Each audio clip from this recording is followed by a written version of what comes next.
क्या रिश्तेदारों द्वारा लाए गए शादी के रिश्तों पर यकीन करना सही है? श्रीमान, मेरा अनुभव इस प्रश्न के विषय में नकारात्मक है क्योंकि अभी तक अपने रिश्तेदारों व मित्रों जिनके यहाँ भी मैंने रिश्तेदारों द्वारा तय किए गए विवाह देखे हैं, सब किसी न किसी कारणवश ठीक नहीं रहे हैं। मेरे सगे मामा की शादी मेरी नानी के किसी रिश्तेदार की लगाई हुई थी। मामा की शादी के कुछ दिनों तक सब कुशल रहा, किंतु कुछ समय बीतते ही मेरी मामी ने अपना चूल्हा अलग कर लिया। उन्हें भली भांति जानकारी थी कि मेरी नानी का स्वास्थ्य ठीक नहीं रहता, वे शुगर की मरीज थी।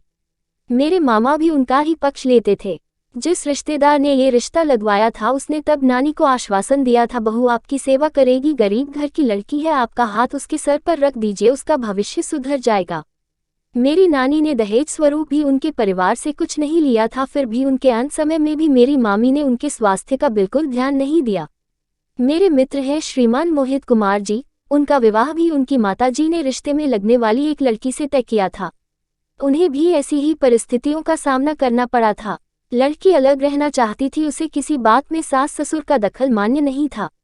अंततः परिवार की शांति को ध्यान में रखते हुए लड़के के माता पिता ने उन्हें खुद से अलग कर दिया।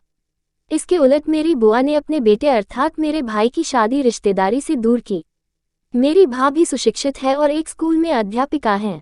शादी के 10 वर्षों के बाद भी वे परिवार के साथ रहती हैं और सभी को पूरा सम्मान देती हैं।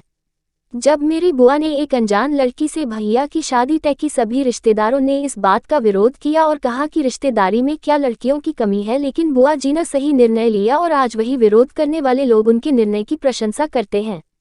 रिश्तेदारी में शादी होने का दो ही परिणाम निकलता है, या तो ससुराल वाले इतना बहू के संग अत्याचार करते हैं और बहू ये सोच के सब कुछ चुपचाप सहती है कि बात पूरे रिश्तेदारी में फैलेगी, या तो फिर कहीं कहीं ऐसा होता है कि बहू खूब परेशान करती है और सास ससुर चुप रहते हैं कि बात पूरे रिश्तेदारी में फैलेगी और एक दूसरे की कमियों को छुपाते हैं और जिंदगी ऐसे ही एक एक दिन करके कटती है। ज्यादातर अत्याचार लड़कियों के संग ही होता है जब रिश्तेदारी में शादी होती है। तो मेरे अनुभव नकारात्मक अवश्य है, किंतु ये मेरे निजी अनुभव हैं। मेरा उद्देश्य किसी की भी भावनाओं को आहत करना नहीं है।